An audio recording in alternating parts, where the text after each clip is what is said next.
आज आपका टॉपिक है रेडिश, जिसको आप रेडिश आपकी एक मूली होती है, जिसको आप जब आप उसकी खेती करते हो तो ये ध्यान में रख के करना चाहिए कि इसमें कौन इसकी खेती करते टाइम आप वही जो आपको मैंने बताया था, आपको जलवायु, आपको मिट्टी, आपकी इसकी किस्म, आपकी सिंचाई, आप कैसे इनकी जो खरपतवार होती है इस पर कैसे आप नियंत्रण करोगे, या कौन सी कीटनाशक दवाई डालनी है, या आपको कौन से फर्टिलाइज़र या मूरल डालने हैं जिससे कि आपकी भूमि की उर्वरकता क्षमता बढ़े और आपका जो आप सब्जियां बो रहे हैं उनका उत्पादन अच्छे से हो, आपको अच्छे से उसका लाभ मिले।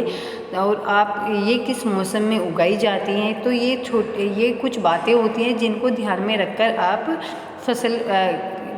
फसल का आप क्या करते हो, फसल उगाते हो और उसको ही ध्यान में रखकर आप इसकी पूरी देखभाल करते हो। तो हम आज स्टार्ट करते हैं। रेडिश जो आपकी मूली होती है वो क्यों इम्पोर्टेंट होती है फसल के लिए। तो आपकी जो इंट्रोडक्शन ऑफ रेडिश, जो ये मूली खाद्य मूली सब्जी क्रोसीफेरा के पारिवारिक से संबंधित है। इसका मूल भूमध्य सागरीय में से है। यह उष्णकटिबंधीय और शीतोष्ण क्षेत्र की फसल है। यह एक त्वरित बढ़ती वर्षीय और द्विअक्षीय जड़ी बूटी है। इसकी खाने योग्य जड़ का रंग सफ़ेद से लाल होता है। पश्चिम बंगाल, बिहार, उत्तर प्रदेश, कर्नाटक, पंजाब और असम मुख्य रूप से मूली उगाने वाले राज्य हैं। आपका जो मूली होती है वो क्या है, वो क्रूसीफेरा होता है। ठीक है, ये जो क्या होती है, जब इसका जो मूल्य होता है वो भूमध्य सागरीय होता है और उष्णकटिबंधीय और समशीतोष्ण के क्षेत्रों की ये फसल होती है। इसमें एक वो होती है, एक ये जड़ी बूटी भी होती है, जड़ी बूटी के थ्रू, क्योंकि इसके जो रंग जड़ सफ़ेद होती है और लाल जो इसमें सफ़ेद होता है। और इसके जो पश्चिम बंगाल, बिहार, उत्तर प्रदेश, कर्नाटक, पंजाब, आसाम ये मुख्य रूप से उगाने वाले राज्य हैं जहाँ पे मूलियों का जो मूली होती है वो उगाई जाती है, उनकी फसल बोई जाती है। इनमें जो ये आपके क्षेत्र होते हैं, ये आपके जो स्टेट है, इसमें सबसे ज़्यादा मूलियों का यूज़ किया जाता है। मूली विटामिन B6, कैल्शियम, तांबा, मैग्नीशियम और रिबोफ्लाविन का अच्छा स्रोत है। इसके अलावा यह स्कॉर्बिक एसिड, फोलिक एसिड और पोटेशियम में समृद्ध है। मूली आमतौर पर अच्छी जड़ उत्पादन को सुविधाजनक बनाने के लिए उगाई जाती है और इसमें एक ही फसल के रूप में या एक साथ फसल के रूप में उगाया जा सकता है। पौधों की जो पंक्तियां या आपकी जो क्यारियां लगभग वो 22 सेंटीमीटर ऊंचाई पर ऊंचा रखा जाता है, जबकि पंक्तियों के अंदर के जो पौधे हैं वो 8 सेंटीमीटर अलग रखे जाते हैं। मतलब आपकी मूली होती है उसमें विटामिन B6, कैल्शियम, तांबा, मैग्नीशियम, रिबोफ्लाविन ये क्या होते हैं, ये सबसे ज़्यादा यूज़ किए जाते हैं। जैसे आपने देखा होगा, आप इसको सलाद में भी आप इसको यूज़ करते हो, क्योंकि ये एक ऐसी है कि ये आपके स्वास्थ्य के लिए भी अच्छी होती है। और आप जब इसको बोते हो तो आपकी जो क्यारियाँ होती हैं वो आप फसल में भी आपने देखा होगा, कुछ व्यक्ति ऐसा होता है ना, उसको मूली बोनी होती है तो वो मेड पे भी बो देता है, अंदर दूसरी फसल होती है, ऐसे भी मूलियाँ बो जाती है। अदरवाइज आप सारी मूलियों को एक साथ, जो मूली की टोटल पूरी फसल है, आप उसको भी उगा सकते हो। उसको जब आप उगाते हो तो जो उसकी जो क्यारियाँ होती हैं वो 22 सेंटीमीटर ऊँची होनी चाहिए, जबकि जो आप उसको गहराई में बीज रखते हो, है ना, पौधे होते हैं जो, वो 8 सेंटीमीटर जो होता है उससे अलग रखा जाता है, जिससे कि वो बड़ी होती है, ग्रोथ करती है और उसकी जो पत्तियाँ निकलती हैं उनको भी स्पेस चाहिए होता है। देन आता है मिट्टी। यह सभी प्रकार की मिट्टी पर उगाया जा सकता है, लेकिन हल्के भुरभुरे रेतीली दोमट मिट्टी पर उगने पर सबसे अच्छा परिणाम देता है। भारी या कॉम्पैक्ट मिट्टी से बचे क्योंकि यह उबड़ खाबड़ विकृत जड़ों का उत्पादन करती है। अच्छी वृद्धि के लिए मिट्टी में आदर्श pH 5.5 से 6.8 होता है।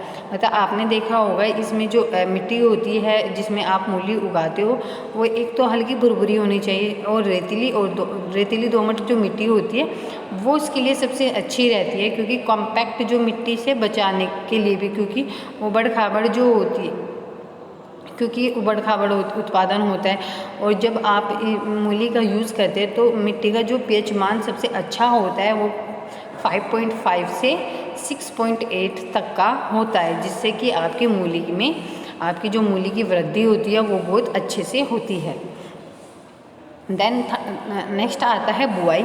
इसमें क्या होता है, बुआई का समय होता है कि कौन सी किस्म, कौन सी बुआई कब बोई जाती है, तो किस्म के अकॉर्डिंग भी आपकी बुआई की जाती है। जैसे बुआई का समय है पूसा हिमानी। ये जो पूसा हिमानी बुआई होती है, ये क्या है, बुआई का इष्टतम समय ये कौन सी होती है, ये जनवरी और फेब में उगाई जाती है। आपकी जो पूसा हिमानी का टाइम होता है वो जनवरी फेब में इसको बोया जाता है। देन आपकी पंजाबी पासंद होती है। ये क्या होता है, ये मार्च के आपके सेकंड वीक में आप इसको उगा सकते हैं, या मार्च के 15 दिन बाद भी आप इसको उगा सकते हैं। और जहां आप बुआई के लिए पूसा चेतक आप यूज़ करते हो तो उस समय ये अप्रैल अगस्त से होती है। फिर ये आप इसको अप्रैल और अगस्त में बोते हो, लगाते हो, तो आपको इस टाइम तक आपको अक्टूबर नवंबर तक आपको मूली का उत्पादन हो जाता है। देन थर्ड आता है जनवरी जापानी सफ़ेद। ये इसका जो जापानी सफ़ेद का जब आप इसका उत्पादन करते हो तो ये नवंबर और दिसंबर में इसका यूज़ किया जाता है। ये नवंबर और दिसंबर में बोई जाती है, और ये फिर जनवरी और मार्च तक आप इस मूली को यूज़ करते हो। तो ये किस्म के अकॉर्डिंग भी बुआई की जाती है, जिसके अकॉर्डिंग आप क्या करते हो, आप जो मूली की फसल होते हो उसको उगाते हो। देन आता है रिक्तियाँ। जो पंक्तियाँ होती है, जो आप क्यारियाँ बनाते हो, तो उन क्यारियों की जो क्यारियाँ पंक्तियों में बनती है, तो उनकी जो 45 सेंटीमीटर की आप उसकी दूरी पर होना चाहिए, और जो पौधे होते हैं उनको 7.5 सेंटीमीटर की दूरी पर लगाने चाहिए और उनका यूज़ करना चाहिए। नेक्स्ट फिर है बुआई की गहराई। जब आपकी उत्पादन क्षमता अच्छी होती है, उसके लिए आप जब बीज बोते हैं तो उस बीज को बोने के लिए 1.5 सेंटीमीटर की गहराई पर आपको बीज बोने चाहिए। अदरवाइज़ ज़्यादा इसके गहरे पे बो देते हो, 2 सेंटीमीटर की दूरी गहराई पे आप बो देते हो, तो बीज को निकलने में काफ़ी टाइम लगता है। अदरवाइज़ आपका बीज नहीं निकलता। वो इसलिए नहीं निकलता क्योंकि बीज की निकलने की एक लिमिटेशन होता है, और ये आप 1.5 सेंटीमीटर की गहराई पे बोते हो, तो ये आपका एक हफ्ते बाद आपके छोटे छोटे पत्ते के तौर पे आपको दिखाई देता है, और वो बाहर ज़मीन से बाहर आ जाता है। फिर है आपका खरपतवार पर नियंत्रण। खरपतवार के लिए निराई गुड़ाई, जैसे आप जो आपकी अनचाही घासें होती हैं जो आपकी भूमि में पाई जाती हैं, उनके थ्रू आप उसकी निराई गुड़ाई, जैसे आपके खुरपा होता है उससे आप मिट्टी को उथलते हो, तो आप घास को खुरपे के थ्रू भी निकाल सकते हो, या इंटरकल्चर के थ्रू आप उसको निकाल सकते हो। इसमें जो मृदा वातान प्रदान किए जा सकते हैं। इसमें जो बुआई होती है वो आप 2 से 3 हफ्ते के बाद, आप इसके 2-3 हफ्ते के बाद आप इसकी निराई गुड़ाई करते हो, जिससे क्या है, निराई के बाद कैरी आउट अर्थिंग भी यूज़ होती है, जिससे कि आपकी खरपतवार पर नियंत्रण आसानी से किया जा सकता है। और जो आपकी अनचाही घास है जो आपको आपकी फसल को ग्रोथ करने से रोकती है, आप वो निराई गुड़ाई के थ्रू आसानी से निकाल सकते हो। नेक्स्ट है सिंचाई। बुआई के बाद पहली सिंचाई लागू करके यह अच्छे अंकुरण में मदद करेगा। जो मिट्टी प्रकार और जलवायु के आधार, जैसे आपकी जो बुआई के बाद आप पहली सिंचाई करोगे, उसके बाद आपके जो फसल बोते हो वो क्या करते हैं, वो बाहर निकलने में उसकी हेल्प करता है। और जो मिट्टी होती है, आपकी जो मिट्टी के प्रकार होते हैं या जलवायु के आधार पर, जैसे आपकी गर्मी में 6 से 7 दिन के अंतराल पर करते हो सिंचाई, और सर्दियों में आप 10-12 दिन के बाद करते हो, तो ऐसे सिंचाई की जाती है जिसमें कुल मिलाकर जो मूली को आप 5 से 6 सिंचाई की आवश्यकता होती है, मतलब आप 5 से 6 बार उसको पानी देते हो, जिससे कि वो मूली की जो फसल होती है उसकी ग्रोथ अच्छी हो जाए। अत्यधिक सिंचाई से बचने के लिए आप उसकी जड़ों और कहीं जो उसके जो पत्ते होते हैं उसकी डेवलपमेंट में वृद्धि भी होती है। और ये गर्मी के मौसम में जो पूर्वी फसल है वो हल्की सिंचाई दी जाती है, बट जब जड़ों को ये ताज़ा रखेगी और तीखापन कम होता है। जो आपने देखा होगा कुछ मूली बहुत तीखी होती है, तो इससे क्या होता है उनका तीखापन कम हो जाता है। तो इससे क्या होती है आपकी जो आपकी रेडिस की जो फसल है वो कंप्लीट हो चुकी है।